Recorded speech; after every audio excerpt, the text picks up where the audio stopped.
Yo, what's up YouTube? Lightsaber Samurai here, and welcome back. It is 2019. It's good to see all of you, at least, well, I mean, I can't really see all of you, but if I could, it would be great to see you.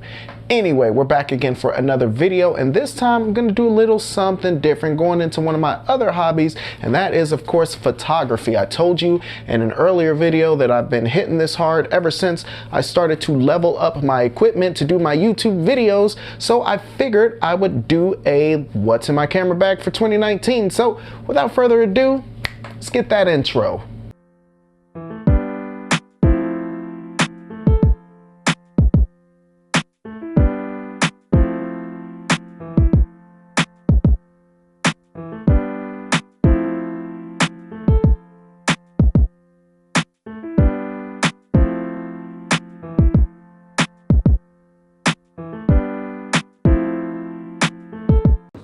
First part of this review, let's start off with my camera bag review with talking about the actual camera bag here. This is the Amazon Basics bag. You can get this on Amazon. I think it's about $40. I actually got this at a local camera shop used for about $20, so that was a great deal for me. Like I said, it is the essentials and the basics, and this is definitely a nice upgrade for me. I started off when I bought the camera that I shoot with. It came with a little gray bag, but I quickly found out that I had outgrown the scope of what I wanted to do using that bag.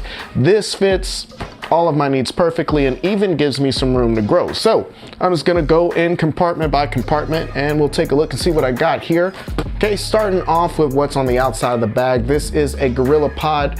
No, this is not a Joby. This is an off-brand one that I found at Best Buy. And now I can't remember the brand of it. If I find the original packaging, I'll throw it up here somewhere.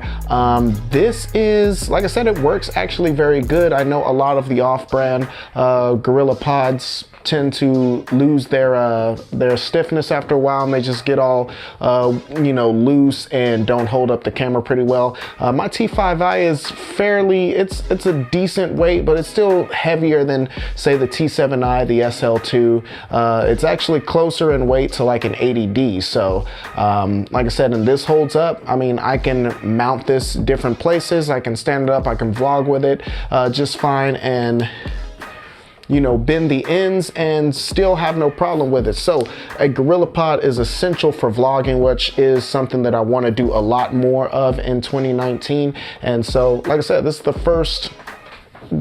the first tool in my toolkit.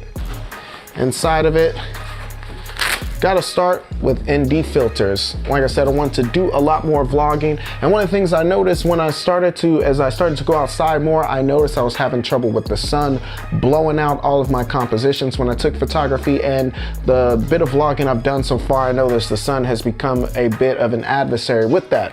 ND filters are basically sunglasses for your camera, and they dim the image, allowing you to open up your aperture and still get nice shallow depth of field and things like that. So definitely essential if you're going to be out and about vlogging, especially doing a lot of work outdoors. Okay, going into the second tab. Second tab, open up, and right now I don't have a spare laptop or a large, you know, premium tablet that I can put in here. That's something I'd like to upgrade to in the future, so that way if I'm traveling and I'm, like, say if I'm going to a convention or something like that and I want to have that on me. But I did find this old Samsung Galaxy tablet. Works pretty good still, and I picked this up years ago. It was on clearance years ago when I picked it up. So not the best tablet, but I mean, it works for storing extra data and things like that, and it's good if I want to pop in memory cards and just get a look. The screen on it's still pretty nice and crisp, so I keep that in the second tab. Okay, in the side compartment is a spare mount for cell phones if I'm vlogging with a cell phone, which I often do as a nice backup. We'll talk about the cell phone in a minute, but I have a couple of these. This is my spare one that's not as well made as the main one. Actually, I'm using the main one right now to shoot this video as I'm shooting this on my cell phone. More on that in a bit. Okay, another thing I like to carry on me is a little bit of cash, some $1 bills. There's some tens in there though. I usually try to keep about $20 in cash on me. Just some spare change. It's actually nice to have if you're out in the city vlogging and say you get broke down or stranded. It's just enough to get you an Uber or a cab somewhere. If you forgot your wallet and you need to pay for money for dinner, 20 bucks is usually a good round price for that. And so, like I said, also nice to have some emergency funds, $20 if in the worst case scenario, I get my bag lost or stolen, or I get robbed or something like that, and I have to run that $20 bills. That's not gonna set me back for the rest of my life. So, like I said, also I think that's a good pro tip. I actually got that from Peter McKinnon. Always carry a little bit of cash on you, a little bit of cash. So, are you guys ready? Getting into the main compartments here, and I'll do some B-roll, show you a top-down shot of this. All of it looks lovely. Like I said, everything that basically I use for my YouTube videos, minus my large tripod and the Halo ring light I'm using right now, everything fits in this bag. I can take it on the go to vlog with. Like I said, when I'm doing YouTube videos, I know where everything's at. Everything's nice and in place, and this is awesome. So we'll get right into it, starting with these side compartments here. All right, so I'm gonna flip this around. So side compartment number one, first off, Game Boy Advance. Yes, I know that this is basically a video more on the photography side of things, but you guys know I'm a gamer first, and so if I'm ever out on the road, or if I need a break when I'm out on the go, say I'm in an airport waiting in a terminal, this is the handheld of choice that I take with me specifically for the clamshell design. I know I can stuff it in my bag. I don't have to worry about my screen getting scratched. Usually the game of choice is Super Mario Kart, or Mario Kart Super Circuit rather.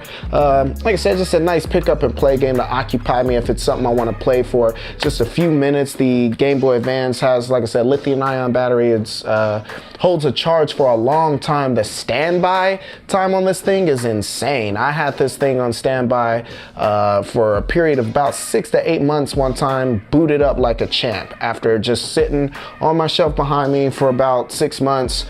Turned it on, got to playing right away. You'll notice this weird little extra attachment to it. This is a fantastic accessory, and that allows me to magnify the image. So definitely always keep the games on me of some kind. And like I said, usually when I'm on the go, it's the Game Boy Advance. All right, next up, same compartment. I usually keep a bunch of spare memory cards with you. It's always good to have 2 or 3 or so with me. And so usually I keep around like 64 gig to 32, 64 gig cards, and usually that's plenty of room for me when I'm going out and doing some. Okay, going into the second compartment here, all I have, this is basically my spare mini tripod for when I'm going out and I'm vlogging and doing stuff like that. This works good with the cell phone as well. If for some reason I'm using the GorillaPod for something else, or I got a friend who's using it, if I bring a friend along or something and they forget their GorillaPods or something, it's always just nice to have a spare. I have the room for it thanks to this nice bag, so I tuck it in there nice and tight and good to go. All right, so last section, getting into the main compartment here, and let's just start with a couple of lenses. First lens I want to talk about, and this is the Canon 75 to 300 mil. This is like one of their basic models. This is a cheaper telephoto. I think this is their cheapest telephoto lens. Goes for about $200. I actually got this for 30 bucks at a Facebook Marketplace pickup. Got that for a steal. Like I said, it's got a 1.4 to 5.6 range on the aperture, especially at 75 mil, which is, like I said, dope. I get some great shots with this. I actually took this to the Asian festival, got some nice footage, got some nice photos from being way back in the stands. So like I said, I don't use this often, but like if I'm going to events like concerts and things like that, or if I'm going to shoot wildlife, then I'll always bring a telephoto lens. All right, next lens is probably one of my favorite in my kit, which consists of like 3 lenses. But anyway, this is a lens most people know as the Nifty 50, aka the Plastic Fantastic, aka the Canon 1.8 50mm lens, and this lens is dope. It's got a small compact size, image stabilization like the telephoto lens, takes beautiful pictures and actually gets some great footage when I'm going out and about doing photography. I don't shoot YouTube videos with this yet. I'm waiting to move. This room actually isn't large enough to do that, and with the crop factor on my camera, this 50mm is actually more like 70-75mm, so I just don't have enough space in here to shoot with it. But definitely when I'm going outside, when I'm vlogging out and about, I always bring this. So definitely something every photographer should have in their kit. Something else every photographer should have in their kit, and that is this little box light here. They come in a variety of shapes and sizes. The Lume Cube is very popular. There's that slate that's like the credit card size one is very popular. I happen to like this one. This is a bigger one. It's a little bit bulky. Also comes with this little mount so I can throw it on the top of the hot shoe on my camera. But this little guy gets super bright. I mean super bright. And that's setting 1, setting 2, setting 3, and setting 4. So it's got 4 brightness settings on there. And the thing I like the most about this, I didn't have to buy a spare battery like you have to do with some of these. And this is actually comes with an internal rechargeable battery. So, and even when the charge is excellent, on the highest setting, I can use this thing for 4 hours straight on the highest setting before I need to recharge the battery. I've had this on standby in my bag for like a month or 2 as well. And so the standby on it is solid. So definitely a decent light. I got this. This is a Sun Pack model. I believe I got this at Best Buy for about $30. So this thing, although you can hear that, I did drop it, and I don't know if I don't know what I knocked loose. It wasn't an LED. They all still light up, but definitely you got to get you a light box of some kind, little mini one like that. Okay, one of the last items I want to talk about, not an item I keep per se in my camera bag, but it's always in my person, and that is a cell phone. I currently am using the LG V30, and this is a fantastic phone. Spoiler alert, I'm actually shooting this entire video on the V30 right now. This is actually my old V20 that I'm using as a visual aid, but they look exactly the same. The V20 is slightly larger, but they have a lot of the same capabilities, manual functionality when it comes to using the camera. They both are 4K shooters.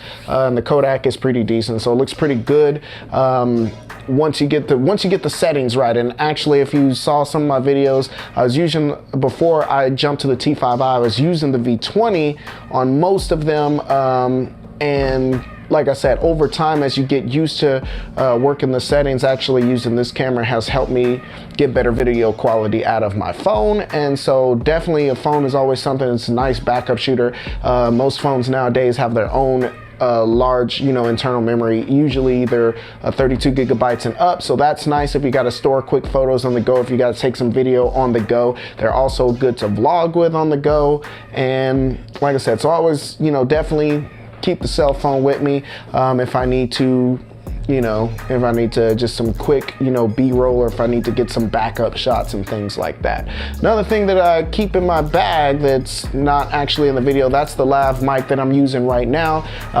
There are cheap lav mics on the market, like the Boya, like this one I'm using here. They're all usually about $20 or so. Nice if you want to get some good audio on the go, and you can afford like a Rode Video Pro mic, things like that. As you can listen by the video, the sound quality is actually not bad for the price, and this one has a super long cord, so which does get in the way sometimes, but it is nice, as my camera has a headphone jack, a mic jack, and like I said, if I attach this light to the hot shoe, like say I'm vlogging at night and I've got this on the hot shoe on top, then I can't use my shotgun mic.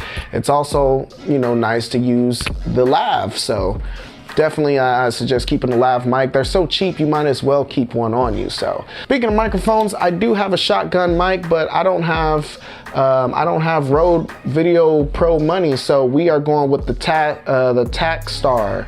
Yes, the Takstar SGC 598. Say that again, SGC 598. This mic I bought for 25 bucks, about the same price, just slightly more expensive than the lavalier mic. Sound quality is great. I used it on my Xbox 360 Hidden Gems Part 4 video. I used it on my PlayStation Hidden Gems Part 2 video. The last video I did about e-begging and clout chasing, my channel update for December. Like I said, I've used this a bunch of times already. Sound quality is dope, actually comparable to what you get with those Rode video mics. So I may get a Rode down the line, you know, sometime in the future. But like I said, if you're just getting started like I am and you're doing this on a budget, definitely this is one of the best investments in my entire kit. So definitely pick one of these up. Okay, so for the grand finale, let's talk about the main workhorse in my kit, and that is, of course, the Canon Rebel T5i. I scored this in a pawn shop for, I want to say it was like $320, like a few months ago. Definitely a decent camera. The autofocus on this is actually pretty good if you're using face tracking and you have a lens with a stepper motor in it.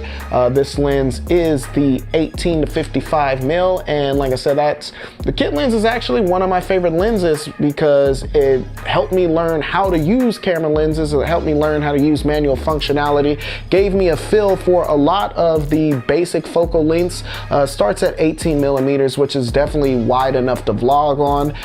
It even goes up to 55 millimeters, which is definitely enough to do some light macro. They even make versions of this that go to, I want to say, 18 to 135 is an excellent one to use. It's a little bigger, and so I like this because it's a little more compact. But like I said, when I'm vlogging, I'm almost always using this one as of right now. Like I said, the stepper motor on it keeps me in focus nicely. In my last video, in my last video, I used the autofocus function on the Hidden Gems. I used the Hidden Gems Part 4. It was that one was not auto. I take that back. PlayStation Hidden Gems Part 2 was all autofocus. The Xbox Live Talk, that was all autofocus, and it works almost as fast as some of the newer cameras that use dual pixel autofocus, like the T7i, the 80D, things like that. So this is definitely a solid investment. It shoots full 1080p, no 4K, but it does do decent, you know, 1080p at 24 and 30 frames per second.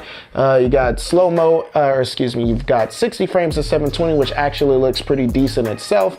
And like I said, as long as you put some decent glass on this, you'll get some excellent quality out of this camera. So like I said, I love it. I was thinking about upgrading my camera this year, and I probably still will, but like I said, this is a camera that will, you know, this is a camera that will serve me for a while. Even in my videos, like since I got it, like the video quality has been going up and up because I'm getting used to using the camera. I'm learning, and so I'm still growing into this camera, and so I don't think I've quite outgrown this camera yet. So yeah, I'll be using this for a while. Okay, so that is what's in my camera bag in 2018. Again, like I said, just wanted to give you guys a little bit of a closer look into some of my other hobbies. Like I said, I got into photography because of YouTube, and in fact, I use most of this equipment when making my YouTube videos, so I thought it was appropriate. Okay, so if you like this comment, just give me a like and a thumbs up. Subscribe if you haven't already. If you're feeling sexy, I do believe that's all I got for you. Lightsaber Samurai out. Peace.